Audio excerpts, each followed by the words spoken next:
Hello guys, welcome to Happy Streamers channel. Hope you're doing well. In this video I'm going to show you how to upload music on Spotify. So let's continue into Spotify and then tap on the settings icon in the right of corner. Then swipe down until you see the option local files.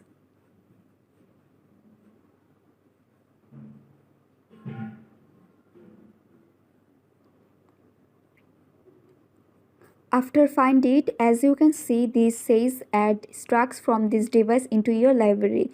So tap on it, tap on allow, and now go to your library and then click on the local files. And how this will show you all of the songs on your local files, and those songs will be uploaded to your Spotify account where you can add them to playlist and listen to them on any devices. So guys, I hope this video was helpful to you. If it was, then please give a thumbs up and hit the subscribe button, and thanks for watching the video.